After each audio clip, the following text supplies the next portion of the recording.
Welcome to the Saturday edition of the Fairbanks Evening News. I'm Holly Seiler. Today is the first Saturday of the new year, the 5th.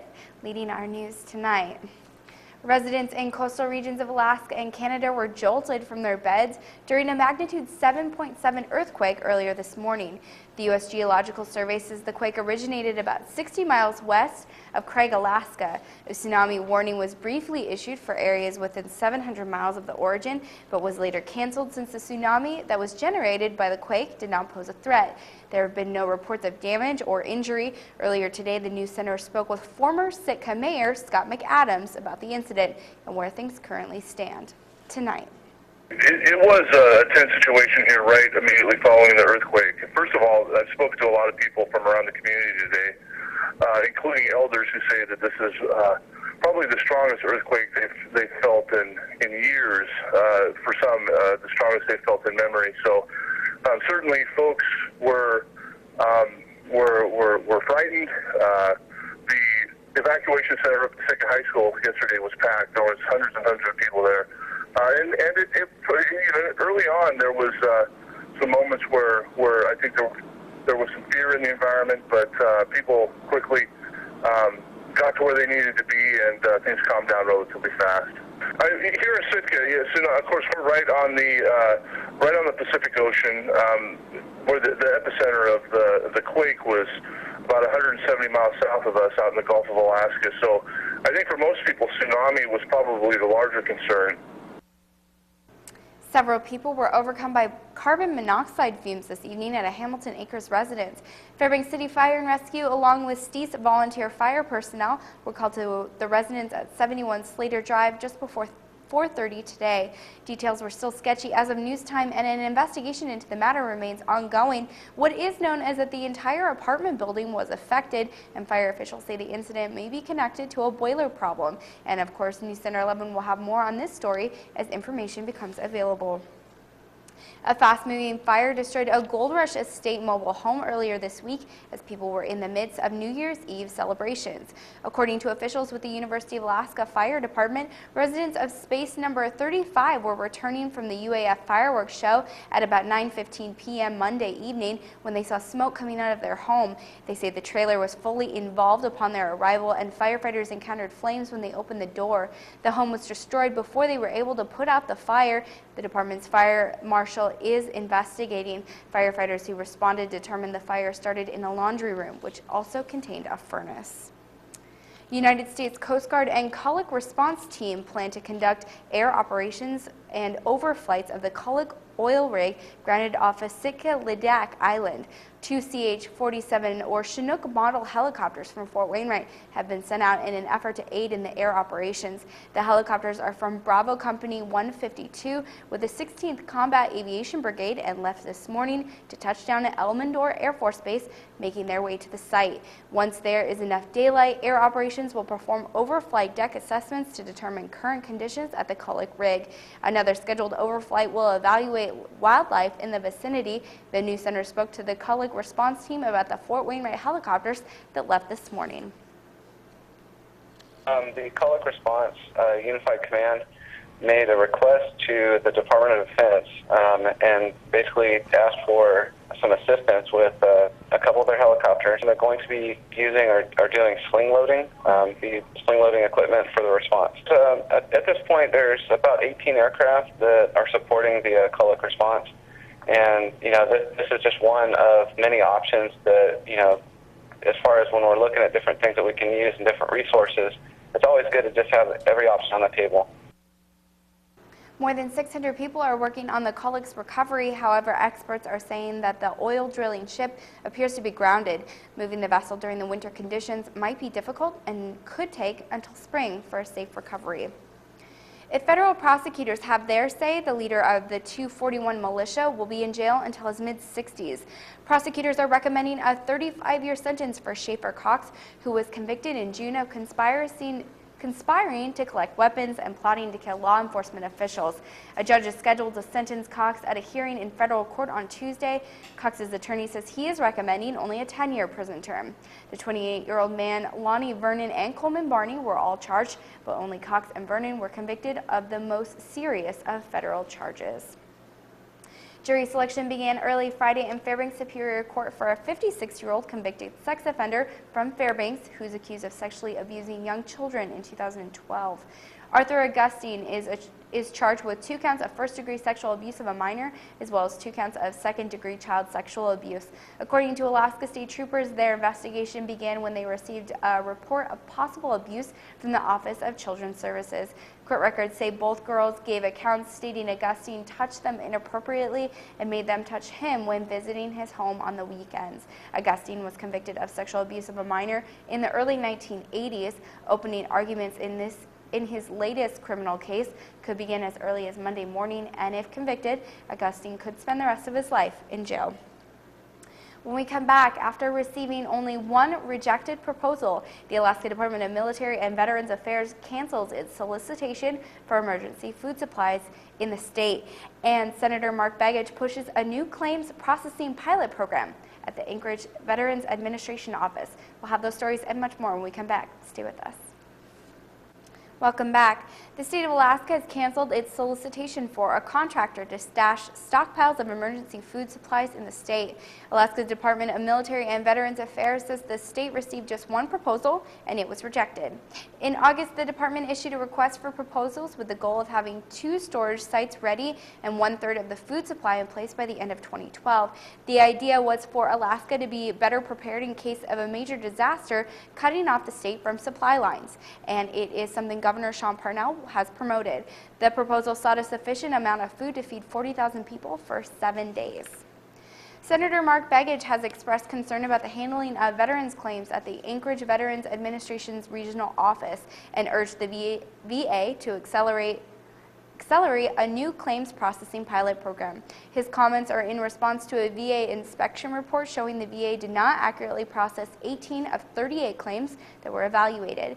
The inspection also found the office did not ensure the staff was addressing Gulf War veterans' entitlements to mental health treatment in its processes. Begich stressed the need to streamline and improve the claims process as the number of veterans seeking assistance skyrockets with new Iraq and Afghanistan veterans. Congress voted January 1st to continue the Emergency Unemployment Compensation Program for 1 year. This will allow about 7,700 jobless workers registered through Alaska's unemployment system to continue receiving federally funded benefits. Regular state-funded unemployment benefits are up to 26 weeks, but those who are eligible may receive up to an additional 37 weeks. The program had been slated to end on December 29th of this last year. A Nenana man faces more than 24 felony and misdemeanor counts for illegally selling and exporting animal parts. Miles Martin, an Alaska artist, runs a website that sells a mixture of art and raw materials, including wolf and sea claws, wolf bones, walrus ivory and bones, and polar bear teeth. The charges come nearly 2 years after state and federal law enforcement officials searched Martin's home in a larger investigation that caught 3 people who planned on selling hundreds of pounds of walrus tusks. The holidays have come to a close, and for Alaska State Troopers, this means their holiday DUI campaign is over. The campaign ran from December 12th to January 1st. Troopers arrested a total of 65 people for DUIs across the state during 3 weeks of holiday enforcement efforts. The news center spoke to Trooper spokeswoman Megan Peters, who said that the campaign led to 700 citations ranging from seatbelt violations to DUIs. Peters also said that there is a much bigger emphasis to the campaign than just law enforcement. Really, the biggest emphasis on our anti-DUI campaigns is the public education. We think that the more we bring light to this issue, the more people are going to realize it and take it seriously. They're going to realize, you know what, 2 beers might make me a little bit tired. It might cause my judgment to change. I'm just going to play it safe and stay off the roads. If there's any doubt whatsoever, don't take the risk. And we want people to encourage their friends and their family that it's the right thing to do. President Obama heads back to the White House tonight and back to a still sharply divided Washington. From the debate over the debt ceiling to gun control, he and Congress are already gearing up for a number of battles as the new year begins. NBC's News White House correspondent Kristen Walker has the latest. President Obama soaking up the final hours of vacation before he and Congress engage in their next fiscal fight. At the top of the list, the debt ceiling, which is like the nation's credit card, and it's about to max out. Emboldened by his recent tax hike victory, President Obama drew a hard line in his weekly address.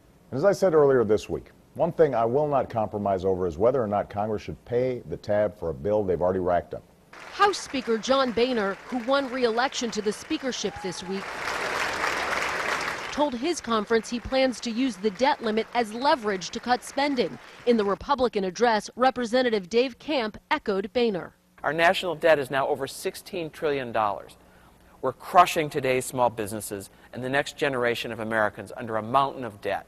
If the fight sounds familiar, it is. During the summer of 2011, the country had its credit downgraded after the president and lawmakers had a bruising fight over the debt limit. On Friday, CNBC's Jim Cramer told Andrea Mitchell the upcoming partisan battle could have an impact. Look, first quarter going to be very difficult because of this. A lot of companies are going to report in the next few weeks, and they're going to say, we are now even more cloudy because we don't know what cuts are coming. And there are two other budget deadlines looming in the coming months, which could complicate the president's second-term agenda, which includes immigration reform, pressing for stiffer gun control laws, and new energy policies. The State of the Union will be critical here. Joe Lockhart served as press secretary to former President Bill Clinton. Lockhart says in order to achieve his other policy goals, President Obama should focus on building public support, a tactic he more heavily employed toward the end of his first term. The president has to lay out a program and a political game plan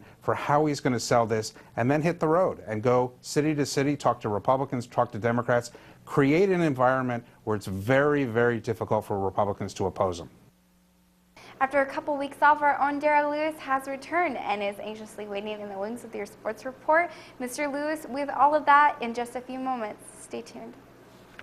And welcome back, Interior Alaska. No, don't adjust your set. Mr. Lewis taking some much needed time off, but I missed you. And with that, the Interior's only local televised sportscast rolls on. And we began with a little life on ice. Now, the Fairbanks Ice Dogs were hoping to nail down a crucial victory on the road and against their hated rival Wenatchee Wild, but the visitors instead came up short 2-1 in the opener of the three-game series between the top two teams in the NAHL West Division. The second-place Ice Dogs and the first-place Wild played scoreless for more than 50 minutes. Ice Dogs forward Patrick Newell ending the game's offensive drought in the third period with his 8th goal and 18th point of the season. But the Wild would score two within 2 minutes of each other late in the third to get the win. Both teams were back in action tonight and lock horns again at 4 p.m. on Sunday. The Ice Dogs return home to the Big Dipper Ice Arena next Friday and Saturday to face the Janesville Jets at 7:30 each night in the Dipper. The Springfield, Illinois Junior Blues visit Fairbanks also on January 18th and 19th.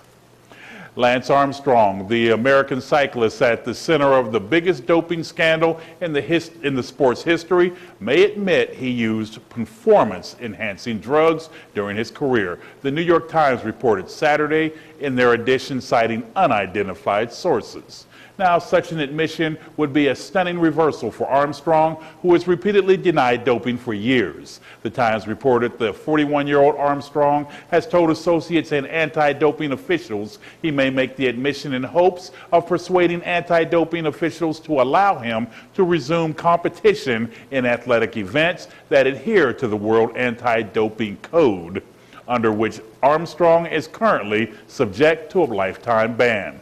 Asked if Armstrong might admit to doping, Armstrong's lawyer Tim Herman told the Times, quote, "Lance has to speak for himself on that," close quote.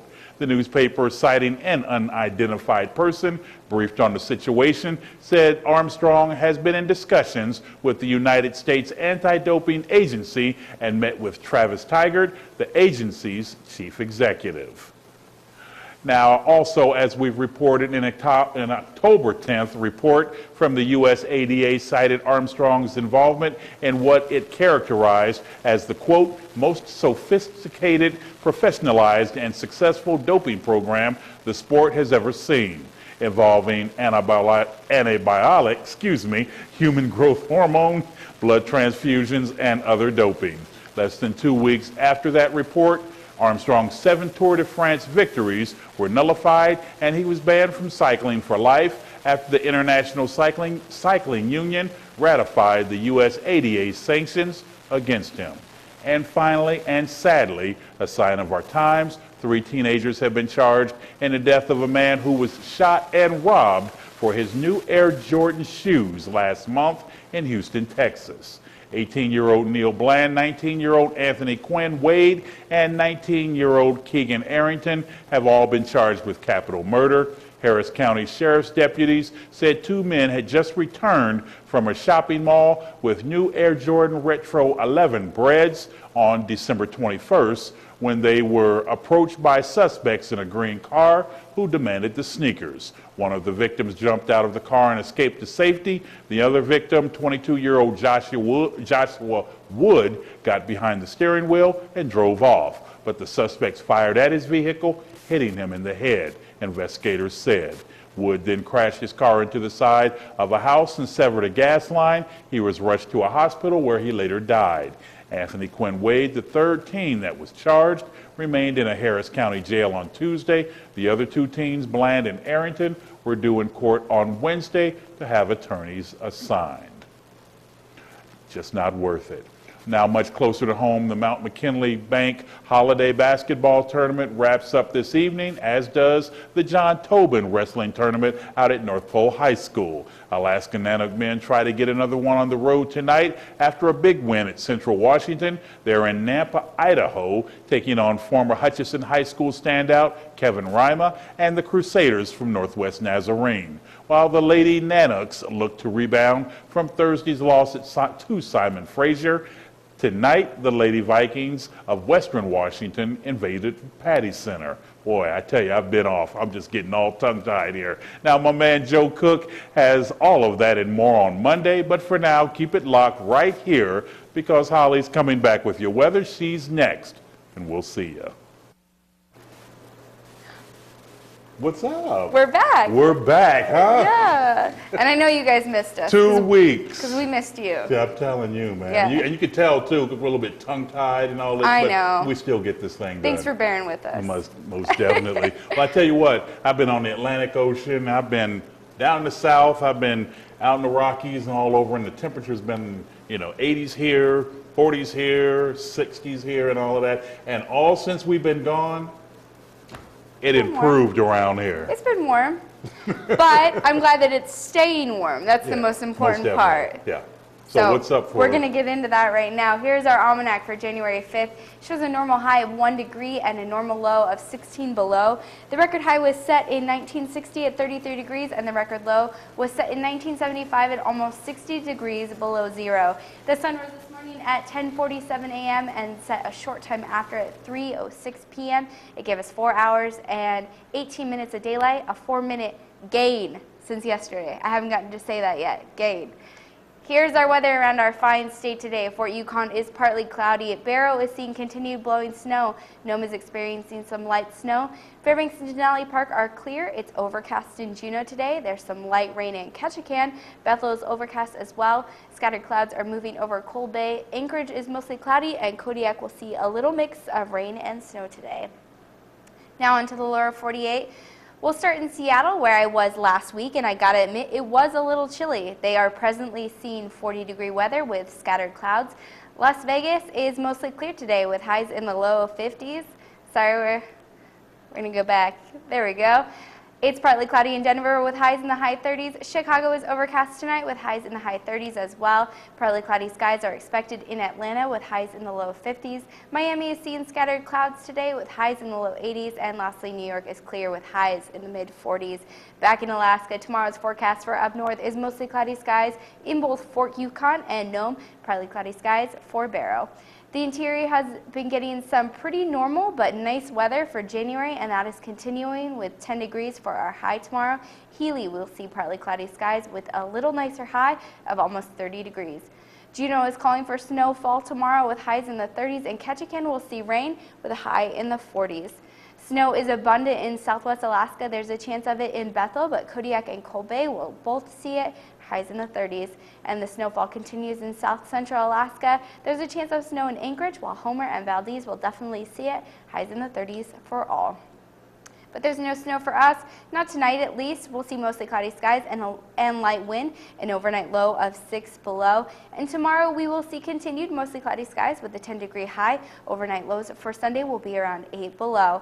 And I love giving you guys good news, and this looks pretty good to me. We'll start Monday with a single-digit high and 15 below, but then we warm up with a chance of snow on Tuesday and a single-digit overnight low. Wednesday will bring mostly cloudy skies and a single-degree high and low. Then the snow will return Thursday and Friday, continuing a pretty warm, albeit normal weather streak until I see you here next Saturday. So it's good. It's all right. good. I'll take it. It's good for January. Most definitely. You Yeah. know, like I said, I mean, I've got people, complaining to me, friends of mine complaining to me, it's, 12 degrees I know. above zero and all that kind of stuff. Yeah. I was I don't in wanna hear it. Florida. I don't want to hear it. I was in Florida, people with jackets on, talking about how cold it is and all that kind of stuff. No. Don't want to hear it. You got nothing on us. That's going to wrap up this edition of the Fairbanks Evening News. We are happy to be back, and we're glad you could join us. Join us here 6 days a week at 6 and 11 or online anytime at webcenter11.com. And also join us right back here bright and early Monday morning for that other Lewis, JR. He brings you the Fairbanks Morning News and your morning updates. From all of us here at the News Center, have a great night.